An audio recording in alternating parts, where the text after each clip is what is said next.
Bonjour et merci de m'accueillir. Je vais pendant quelques minutes vous parler de la cuisine amoureuse.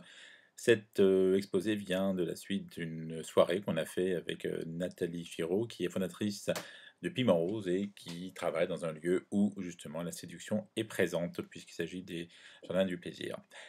Donc, j'irai assez vite pour que vous puissiez bien sûr aller jusqu'au bout. Qui suis-je? Un médecin nutritionniste passionné par mon métier et j'ai plaisir au cabinet ou en conférence à aider chacun de vous à retrouver le chemin de l'alimentation, santé, vitalité et bien sûr minceur. J'ai participé à beaucoup d'émissions télévisées et j'ai été l'auteur ou le co-auteur de beaucoup d'ouvrages qui sont présents donc encore actuellement ou déjà épuisés. Donc on peut se retrouver facilement donc en conférence ou en consultation. Mais revenons à l'objet de notre thème d'aujourd'hui, la cuisine amoureuse. On a tous envie de trouver l'aliment magique qui permette parfois d'augmenter notre sensibilité naturelle. Ça permet d'augmenter nos sensibilités visuelles, olfactives, gustatives, mais aussi fonctionnellement en augmentant l'apport sanguin au niveau des différents organes sexuels, hommes ou femmes. Et permet d'augmenter la puissance de nos différents gamètes. La banane, à part son aspect, contient de la butoférine. C'est la partie périphérique qui est plus intéressante. Mettez-la au four avec un peu de chocolat sur un grill. Après, nous avons les amandes qui contiennent de quoi réguler les prostaglandines et les hormones sexuelles. Donc on peut les prendre par exemple à l'apéritif. Le concombre est présent lui pour son arôme. Une étude américaine a prouvé que mesdames étaient très sensibles. Donc mettez-les, râpez-les dans un yaourt et utilisez-les éventuellement avec un peu de piment pour tremper quelques légumes à l'apéritif de votre repas d'amoureux. Le popcorn qui croque, qui contient de l'arginine, permet d'augmenter le nombre et la qualité, la mobilité de vos spermatozoïdes. Évitez de mettre du sucre ou du sel, aucun intérêt. L'ail, extrêmement puissant aphrodisiaque, mais attention à l'odeur, donc croquez un grain de café ou un chewing-gum à la menthe pour pas que madame vous repousse par la suite. Le miel, fabriqué par les abeilles, qui permet d'apporter des vitamines B, permettant dans la fabrication de la testostérone. En plus, il apporte de l'énergie rapide, donc permettra d'être efficace. Certains scientifiques texans ont comparé la pastèque au Viagra. Alors, il contient de la citrulline, l'arginine principal composé qui excite. On retrouve aussi la pastèque évidemment l'été où nos yeux sont excités par le soleil et les jupes qui montent souvent. Mais l'étude a prouvé. Les fraises, le côté gustatif, le côté buccal, mais aussi les petits grains, l'aspect rouge. Aucune étude sérieuse a prouvé, mais elle est toujours présente près du champagne qui est aphrodisiaque. La crevette contient calcium, magnésium, sélénium et surtout de la phénylalanine, le fameux composé qu'on trouve dans les produits extrêmement puissants au niveau de l'aphrodisiaque, dans certaines cornes de rhinocéros et d'éléphants, bien entendu, qu'il ne faut absolument pas utiliser pour cela, pour des raisons de nature. La tomate, sa forme, son jus, son côté pulpe, mais contient de la vitamine A, qui permet une bonne santé sexuelle et permet de fabriquer de la testostérone. Le céleri, les Romains dédiaient céleri à Pluton, le dieu du sexe. Il contient de l'androstérone et de l'androthénol, phénomène qui permet d'attirer mesdames. Les huîtres, de l'iode, des phosphates, des quantités importantes de micronutriments, de l'acide aspartique, la N-méthylaspartique, bref, tout cela permet d'augmenter la production et de libérer rapidement la testostérone et les estrogènes. Ceci est valable bien sûr pour tous les fruits de mer. Beaucoup vont associer aussi des vertus au caviar, mais si vous n'êtes pas sûr, du coup, c'est inutile d'investir beaucoup d'argent, pas sûr que ça fonctionne. Le piment permet d'exciter, permet d'augmenter, de vasodilater, vous aurez une forte émotion, des transpirations, et ça peut augmenter aussi le rythme cardiaque et faire transpirer, qui se prend comme ça ou bien en poudre. Une vieille histoire raconte qu'un prince aurait honoré 7 fois sa femme dans l'Antiquité parce qu'il avait mangé du pois chiche al dente. Quitte à le manger, autant le faire al dente avec un peu de cannelle, quelques oignons, vous aurez quand même comme ça une meilleure efficacité. Hippocrate lui-même parlait du Covid vigoureux. Je vous laisse lire, appuyez sur pause. Revenons à nos légumes maintenant et à nos différents produits intéressants.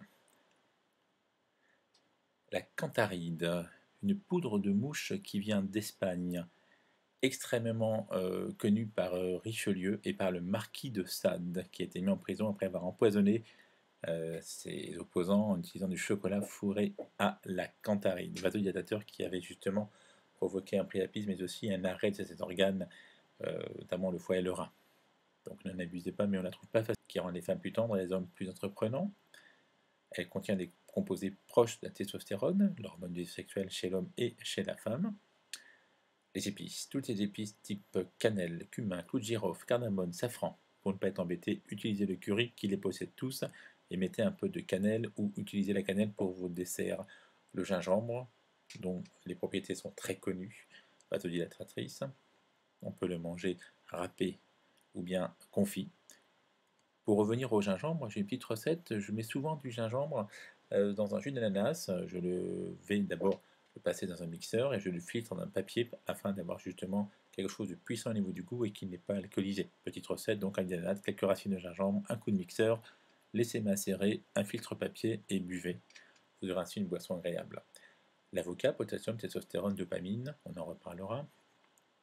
Les capres, à l'apéritif, tonifiante, stimulante, aphrodisiaque, le ginseng, dont la forme même rappelle le corps éventuellement d'un homme ou d'une femme, antioxydante, effet psychologique, la yohimbine, produit connu au Cameroun, mais qui peut être dangereux si on en boit trop, et bien sûr l'alcool et le champagne, mais n'en abusez pas, car après la phase de désinhibition, vous avez une phase d'endormissement qui risque de ne pas vous plaire. Parmi les boissons, on a les vins spéciaux, et voici une recette de vin aphrodisiaque qu'on trouve rapidement dans la plupart des petits livres, et on arrive sur la vanille qui est connue pour son odeur et qui en fait est présente dans la plupart des produits cosmétiques que l'on a. Par contre, si vous voulez l'efficacité, ayez la présence d'esprit de regarder d'avoir extrait naturel de vanille pour pas avoir une petite goutte de chimie et pas. Non. On a dans la moutarde des composés que les hommes mettaient avant autour de leur sexe qui permettaient d'irriter, donc d'augmenter leur efficacité. La mandragone contient de la scopolamine. Voilà. On a fini la première partie, on va parler maintenant plus précisément du chocolat, un aliment que j'apprécie énormément. Alors bien sûr, le chocolat, il faut avoir un chocolat d'artisan. Faites attention de bien avoir ce mot marqué sur la boutique que vous l'achetez. Tous n'en est pas, et dans ce cas, il possède d'autres graisses que les graisses issues de la feuille de cacao. Il possède fer, magnésium, potassium, des bons lipides, il possède du sucre, ça dépend s'il est ou ou pas.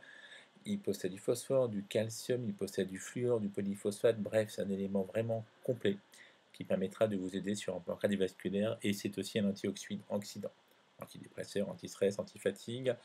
Est-ce qu'il est aphrodisiaque? Ben oui, parce qu'il contient la fameuse phénylalanine, mais monsieur, il faudra en avaler 16 kilos pour réveiller un orgasme, donc pas persuadé que vous puissiez après ça rester près de madame. Les flavonines qui contient sont intéressantes. Comment faire pour avoir justement les effets positifs et pas les effets négatifs de son grand nombre en calories?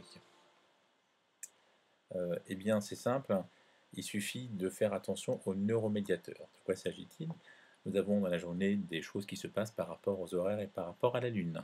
Eh bien, quand le matin vous faites un petit déjeuner protéiné, vous allez pouvoir apporter la tyrosine, brique qui construit la dopamine, noradrénaline. Donc on voit ici les actions pour avoir la pêche le matin, être en forme et faire ce qu'on a envie de faire. Et quand vous mangez les bons aliments de l'après-midi au bon moment, vous aurez le tryptophane qui permet de fabriquer la sérotonine et la mélatonine, qui sont deux neuromédiateurs intéressants dont on va voir les propriétés. La sérotonine permet d'être zen le soir en fin de journée. Elle est fabriquée par le système périphérique, et pour rentrer au niveau du cerveau, il va lui falloir un peu de sucre au moment du goûter. Là, vous serez zen, vous serez en position méta. Elle permet aussi de fabriquer la mélatonine qui nous permet de bien dormir. Mais quand vous avez une mauvaise alimentation, vous mangez mal, des mauvais aliments au mauvais moment, vous manquez de tryptophane, vous manquez de sérotonine, et le cerveau vous dit va manger du sucre, j'ai pas eu ma sérotonine, et on passe de mauvaises nuits.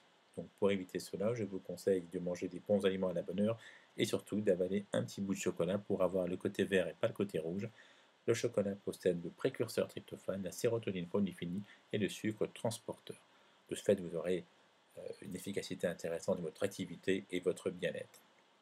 Alors, on va donc manger un petit carré de chocolat ou deux, un après le repas du midi et un à 5 heures, mais pour être sûr d'être efficace, laissez plutôt le carré de chocolat fondre sous la langue, qui est une passoire pour aller directement dans le sang, en évitant le système digestif beaucoup plus complexe, dont vous aurez tous les effets vitaminiques intéressants et les effets du chocolat sans en avoir l'inconvénient au niveau de ses calories. Voilà, on a donc fini cette petite conférence, j'espère qu'elle vous a plu et au plaisir de vous retrouver. Merci, à bientôt.